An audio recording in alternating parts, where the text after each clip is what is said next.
Another day passes and it's time for a new Doki Doki Literature Club episode already, and I just punched my headphones and that hurt. Ow. Anyway, that was my way of saying welcome back. Another day passes and it's time for the club meeting already. I've gotten a little more comfortable here over the past couple days. Oh yeah, it has been 2 days, my bad. Entering the club room, the usual scene greets me. Hi Ash! Yo, Sayori! So, yo, free. Oh, I find that too funny. Looks like you're in a good mood today. I'm just still not used to you being in the club, that's all. I see. That's a pretty simple thing to get you in a good mood. But I guess it's always the simple things with you anyway. What's that supposed to mean? Speaking of which, I'm kinda hungry. Will you come with me to buy a snack? No thanks. What? Why not? That's not like you at all. I have my reasons. Why don't we take a look at your purse, Sayori? Why that? All of a sudden? No reason, really. I just wanted to look at it. Sayori nervously retrieves her coin purse. She fumbles with the latch and gets it open. Then she turns it upside down and lets its contents spill onto the desk. Only 2 small coins fall out. I knew it. I can see right through you, Sayori. That's not fair. How did you even know? It's simple. If you had enough money in the first place, you would have bought a snack before coming to the club room. So either you're not hungry and want an excuse to take a walk, or you plan to conveniently forget that you spent all your money so that I would lend you some. But there's one more thing. You're always hungry! And so that only leaves the one option. I give up! Don't make me feel guilty! Wait, they keep on using the like, I don't know what it's called. The like curly hyphen thing, which elongates the last vowel, like the vowelets for the syllable rather than the vowel, really, technically. And yeah, they got Y's. If you feel guilty, that means you deserve to feel guilty. Whoa! Whoa! No, not necessarily. Yuri suddenly giggles. I didn't notice that she was listening in. Her face is in her book, as always. I wasn't listening or anything. It was just something in my book. Yuri! Tell Ash to let me borrow some money. Don't get me involved like that, Yuri. Besides, you should only buy what you can responsibly afford. And frankly, after pulling a mischievous little stunt like that, your suffering's fair enough retribution. Aha! So she was listening. Did I just... I didn't mean that. I got too absorbed into my book. I really like when you speak your mind, Yuri. It doesn't happen much, but it's a fun side of you. There's no way you could think that. You were right, though. I did something bad and now I have to accept the revolution. Retribution. That did confuse me. Remember that. Still, coming from you, Sayori, I guess there's a little devil inside all of us, isn't there? Oh my. Don't let her fool you. Sayori knows exactly what she's doing. After all, she told you guys she was bringing me to the club before she even told me. But, you wouldn't have come if it weren't for the cupcakes. So I had to trick Natsuki into making them. Come on, give me more credit than that, Sayori. What? What was that? Kya! Out of nowhere, something smacks Sayori in the face and tumbles onto the desk. Food, I'm guessing. Ow! What was... A cookie! Sure enough, it's a giant cookie wrapped in plastic. Sayori glances around. Is this a miracle? It's because I paid my restitution. Retribution. Actually, that one almost worked. I was just going to give it to you, but then I heard you blab about the cupcakes. It was totally worth seeing your reaction, though. Natsuki, that's so nice of you. I'm so happy. Sayori hugs the cookie. Geez, just eat it. Sayori rapidly tears open the wrapper and takes a big bite. So good. Oomph. Sayori suddenly clasps her hands over her mouth. I bit my tongue! You're going through a lot over just one cookie. Natsuki takes a bite of her own cookie. Yours looks really good too, Natsuki. Can I try it? Seriously? Jeez, beggars can't be choosers. But yours is chocolate. Yeah, why do you think I gave you that one? Fine. Still, I'm really happy that you shared this one with me. Sayori gets out of her seat and goes behind Natsuki and then wraps her arms around her. Ah, jeez. I get it. Cookie still in hand, Natsuki reaches up to nudge Sayori off of her. Knew it. Sayori suddenly leans down and takes a bite out of Natsuki's cookie. Hey! Did you seriously just do that? Mouthful, Sayori trots away to safety. Yuri and I laugh as well. Jeez, you're such a kid sometimes. Monika, can you tell Sayori? Natsuki glances around. Monika isn't in the club room. Ugh. Where's Monika anyway? Good question. Have any of you heard anything about her being late today? Not me. Yeah, I haven't either. That's a bit unusual. I hope she's okay. Of course she's... that's the wrong person. Of course she's okay. She probably has had something to do today. She's pretty popular after all. You don't think she has a... I wouldn't be surprised. She's probably more desirable than all of us combined. That's true. Excuse me? Suddenly the door swings open. Sorry, I'm super sorry. Ah, there you are. I didn't mean to be late. Would be a bit weird if you did mean to be late. I hope you guys weren't worried or anything. Monika chose the club over her boyfriend after all. You're so strong-willed. But boyfriend? What on earth are you talking about? Monika quizzically glances at me. Never mind that. What held you up anyway? Well, my last period today was study hall. To be honest, I kind of just lost track of time. Haha. That makes no sense though. You would have heard the bell ring at least. I must not have heard it since I was practicing piano. Piano? I wasn't aware you played music as well, Monika. I don't really. I kind of just started recently. I always wanted to learn piano. That's so cool. You should play something for us, Monika. That's... Monika looks at me. Maybe once I get a little better, I will. Yay! That sounds cool. I'd also look forward to it. Is that so? In that case, I won't let you down, Ash. Monika smiled sweetly. I didn't mean any pressure or anything like that. Don't worry, I've been practicing a whole lot recently, and I'd really love the chance to share once I'm ready. I see. In that case, best of luck. Thanks. So, I didn't miss anything, did I? Not really. I chose to leave out Sayori's mischievous escapade. I'm sure Natsuki will end up complaining to her anyway. It looks like everyone has already settled down. Sayori somehow already finished her entire cookie. Yuri is back to her book, and Natsuki disappeared into the closet. Probably get out the tea to have with that cookie. Man, it looks like no one wants to be bothered today. I slumped down into the nearest desk. How am I supposed to occupy myself with something literally related by myself like this? I guess I could always read some of the book Yuri gave me, but I'm feeling a little too tired to read. I could probably fall asleep right now. I close my eyes and end up listening in on Sayori's conversation with Monika. We're probably going to seem really lame compared to all the other clubs though. Well, we can't give up. The festival was our chance to show everyone what literature is all about. The problem is that the idea of a literature club sounds too dense and intellectual. But it's not like that at all, you know? We just need a way of showing that to everyone. Something that speaks to their creative minds. That doesn't solve the problem though. What do you mean? Even if we come up with the most fun thing ever, nobody will come in the first place if it's a literature event. So it's more important to figure out how to get people to show up in the first place, you know? About cupcakes. And after they come, we can do the thing to speak to their creative minds. What's this? Sayori's taking this really seriously. It's rare to hear her deliberating like this. That's a good point. In that case, do you think food will do the trick? Called it. What kind?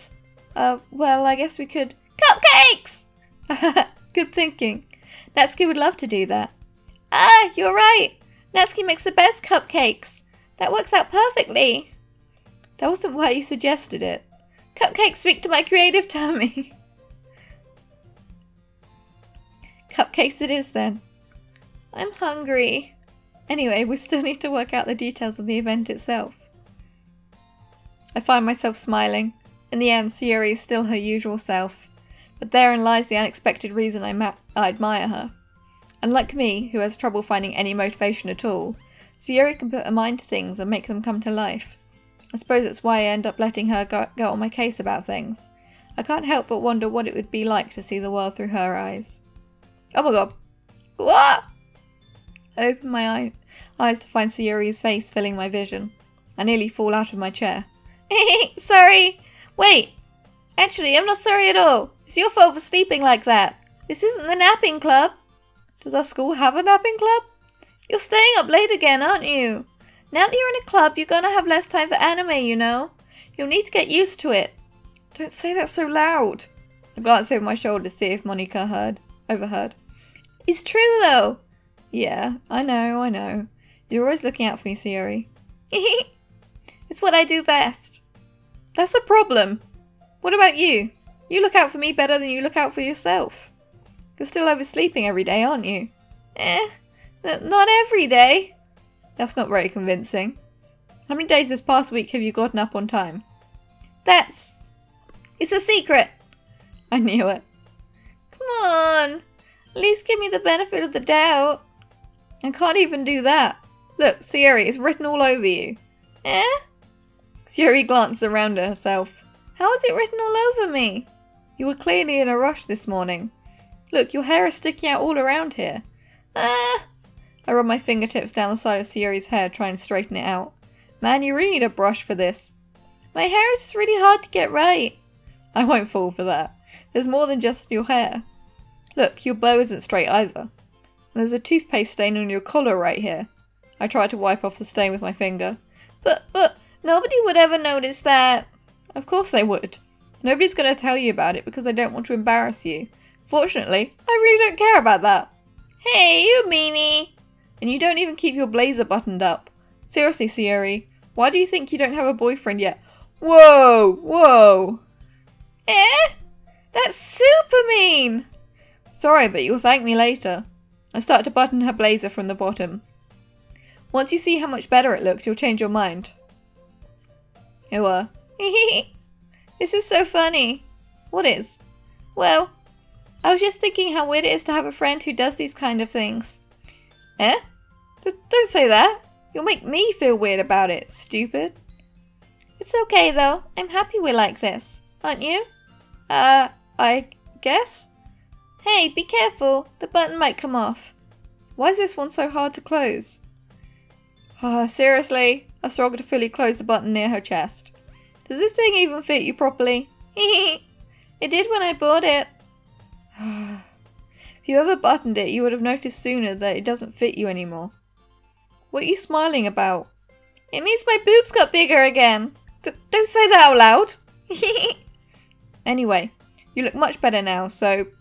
why does it feel strange to see Sayuri's blazer buttoned up like that?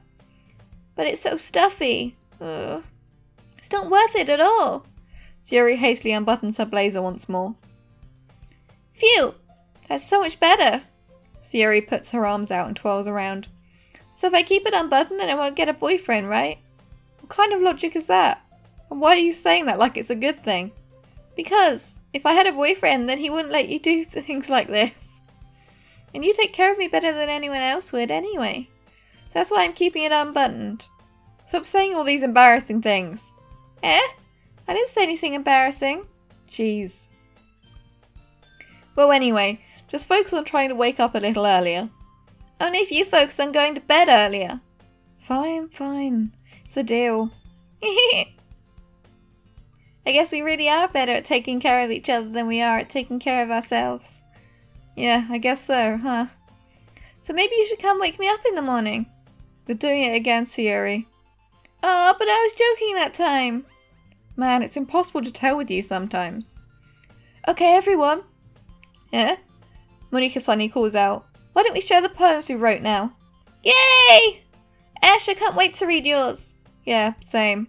I fail to sound enthusiastic, but Sayuri still trots away to retrieve her poem. Well, since she's so excited to read it. Oh my goodness, this is so good, Ash. I love it! Especially after yesterday's poem. Ugh. You're too honest sometimes, Sayori. No, but really, I want to put this on my wall. Can I? Sayori, you must be seriously overreacting. I'm not a good writer at all. I honestly have no idea what I'm doing. Well, maybe that's why. Because I have no idea what I like either. Jeez. I'm sure Yuri's opinion has to be a little more constructive than this. Maybe even Natsuki's. Are you sure you don't like it just because I wrote it? Eh? Well, I'm sure that's part of it. I think I understand you better than a lot of other people, you know? So when I read your poem, it's not just a poem, it's an Ash poem. And that makes it feel extra special. Like I can feel your feelings in it. Sayori hugs the sheets against her chest. You're so weird, Sayori. Well, I'm not very good at figuring out if poems are good or bad, but that's why I just go by my heart. If it makes me feel things, then it must be a good poem. I'm not sure that's exactly how it works. Then again, I guess conveying feelings is a pretty important part of the whole thing. Yeah, maybe. Honestly, I don't even know what kind of writing you like in the first place. Yeah, me neither. Ugh. Why didn't you at least try giving it some thought? Aw, you want to write something for me? That's so sweet. Yeah, right. But you're always thinking about other people. You need to think about yourself once in a while. Didn't we just cover this? If you don't, you might end up getting hurt at some point. Eh? Well, I don't really know what you mean, but I'll try to keep it in mind. Well, whatever. Anyway, let's see. I guess I like happy poems. Wait, sometimes I like sad poems too. Sometimes a little bit of both. There's a word for that, right? What's the word I'm looking for? Bittersweet! Yeah. I like things that are happy and things that are sad. Happy and sad? I can't see you liking something sad, Sayori. Well, I like happy the most, but sometimes when you have a little rain cloud in your head, a sad poem can help give the rain cloud a little hug. And make a nice happy rainbow. Sayori, that's unexpectedly poetic. Eh? It is? Maybe I'm getting better at expressing my feelings after all. Thanks, Ash. I should go write that down then. You can read my poem now, okay? Well, she's writing that down, presumably. Oh, she didn't do it in the morning then. Bottles. I pop off my scalp like the lid of a cookie jar. It's a secret place where I keep all my dreams. Little balls of sunshine all rubbing together like a bundle of kittens. I reach inside with my thumb and forefinger and pluck one out. It's warm and tingly. There's no time to waste. I put it in a bottle to keep it safe. And I put the bottle on the shelf with all of the other bottles. Happy thoughts, happy thoughts, happy thoughts in bottles all in a row. My collection makes me lots of friends, each bottle a starlight to make amends. Sometimes my friend feels a certain way, down comes a bottle to save the day. Night after night, more dreams, friend after friend, more bottles. Deeper and deeper my fingers go, like exploring a dark cave, discovering the secrets hiding in the nooks and crannies. Digging and digging, scraping and scraping. I blow dust off my bottle caps. It doesn't feel like time elapsed. My empty shelf could use some more. My friends look through my locked front door. Finally, all alone, I open up and in come my friends. All done. Ugh. Finally all done. I open up and in come my friends. In they come in such a hurry. Do they want my bottles that much? I frantically pull them from the shelf one after the other, holding them out to each and every friend, each and every bottle. But every time I let one go, it shatters against the tile between my feet. Happy thoughts, happy thoughts, happy thoughts in shards all over the floor. They were supposed to be for my friends who aren't smiling. They're all shouting, pleading, something. But all I hear is echo, echo, echo, echo, echo inside my head. Ooh. It's about the fight yesterday. Holy crap. Sayori, did you really write this? Of course I did. Didn't I tell you yesterday I was going to write the best poem ever? Yeah, but, I mean, I didn't expect something like this, coming from you. Monica taught me a whole lot, and I've been really in touch with my feelings recently. I see that. It's almost kind of creepy. Creepy? Well, not exactly. Maybe because I'm so used to being cheerful. Well, never mind. I'm thinking too hard about it. The point is, it came out good, so you should be proud of it. Aw, thanks. I feel like I was meant to express myself this way. It even helps me understand my own feelings a little better. Writing is like magic. You've gotten pretty passionate about this, huh? I hope you keep it up. Yeah! Writing's the best! I'm gonna keep writing until I die. Don't get ahead of yourself. Sayori's always had a habit of getting obsessed with something before dropping it no more than a week later. I wonder if this is one of those times. Seeing the passion in her eyes makes it hard for me to be pessimistic. Let's just go down the list. Well, I could admit that it's better than the last one. It's nice to see that you're putting in some effort. That's good. But I still don't like this at all. It's trying too hard to be serious. Eh? What do you mean by that? Poems don't need to be all deep sounding to express something. It's going to just sound like you're forcing it unless you really don't suck at it. Honestly, don't bother trying to write poems like this until you're on Yuri's level. Natsuki stopped short all of a sudden. Don't tell me. Eh? You're not just trying to impress Yuri, are you? What are you talking about? And keep your voice down. You know, Yuri would love this this angsty... Just because she's a talented writer doesn't mean... I mean... Looks like I'm in trouble. I somehow struck a nerve, though what I did is beyond me. I am so done with you. Natsuki shoves the poem I handed her back over to me. Take your stupid poem. If you wrote it for someone else, just don't show it to me. Ouch. This is what I get for letting a younger girl step into my business. Unless I was a mind reader, I was destined to be in a world of pain from the start. At least Natsuki wasn't really the girl I was trying to impress in the first place. I didn't get to read her poem. Aww. Let's see what you've written for today. This is pretty good, Ash. Were you influenced by seeing everyone's writing styles yesterday? I guess you could say that. I was also a bit surprised by how differently everyone writes. So I respect you for trying new things. You don't need to be afraid to be a little more daring. Metaphors can go a long way. Don't feel like you need to work your brain like turning a bunch of gears. Try letting your mind wander through your feelings. And write down the things you see and hear. That's one way to truly enable your reader to see into your mind. It's a very intimate exercise. I see. That's certainly interesting. That's a certainly interesting technique. Thanks for sharing. I have, well, an example of that if you'd like to read it. Of course. Is this the poem you wrote for today? Yuri nods and timidly hands me her poem. The Raccoon. It happened in the dead of night while I was slicing bread for a guilty snack. Oops. My attention was caught by the scuttering of a raccoon outside my window. That was, I believe, the first time I noticed my strange tendencies as an unordinary human. I gave the raccoon a piece of bread, my subconscious well aware of the consequences, well aware that a raccoon that is fed will always come back for more. The exciting beauty of my cutting knife was the symptom.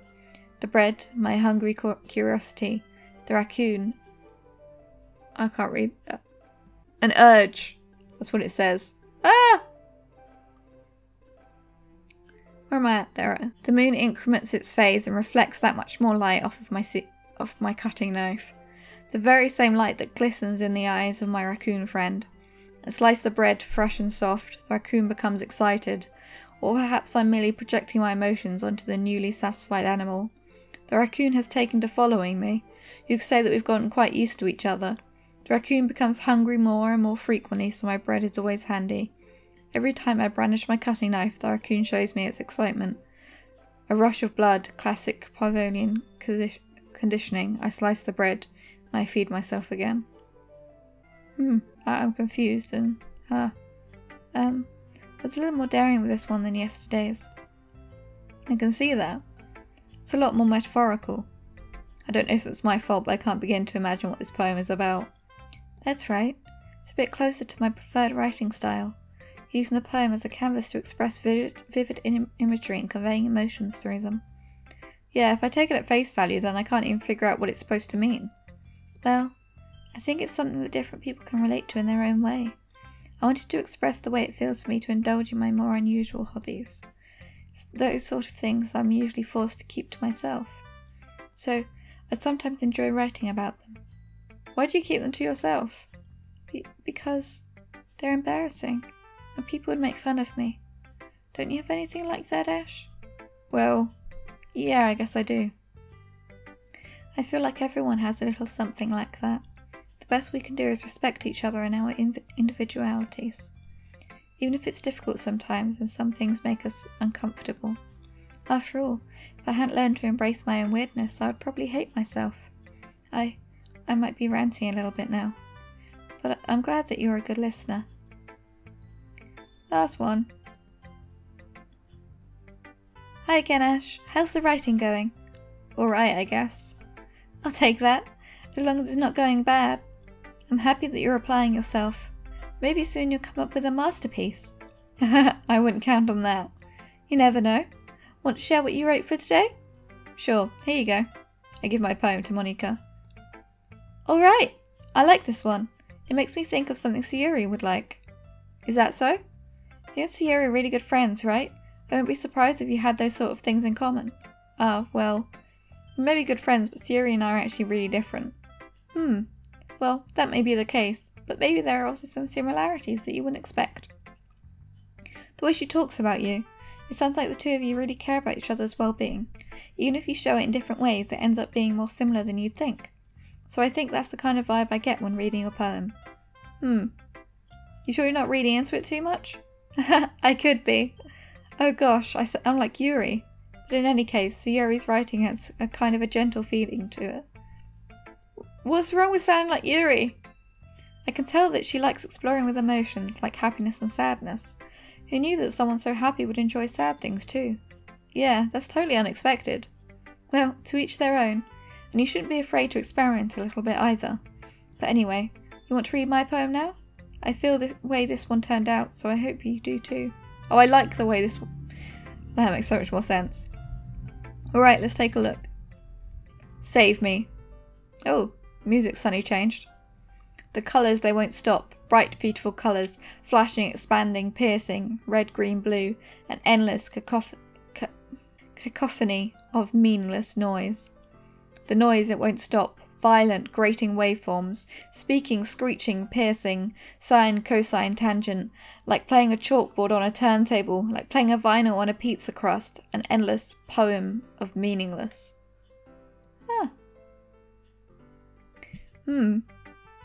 It's even more abstract than your last one, huh? I guess it's just the way I write. I'm sorry if you don't like it. No, I never said that. It's just a kind of thing I've never really seen before, I guess. I kind of like playing with my space on the paper. Choosing where and how to space your words can totally change the mood of the poem. It's almost like magic. The way I wrote the lines really short makes it feel like they're trying to speak over the noise. I see. It's still hard for me to tell what it's about though. Sometimes asking what a poem is about isn't the right question. A poem can be as abstract as a physical expression of a feeling, or a conversation with the reader. So putting it that way, not every poem is about something. Anyway, here's Monika's writing tip of the day. Sometimes you'll find yourself facing a difficult decision. When that happens, don't forget to save your game. Okay. You never know when you might change your mind, or when something unexpected may happen. Wait, is this tip even about writing? What am I even talking about? That's my advice for today. Thanks for listening. Okay everyone, we're all done reading each other's poems, right? I have something extra planned today, so if everyone could come sit at the front of the room, we will find out what happens next time on Doki Doki Literature Club. Bye!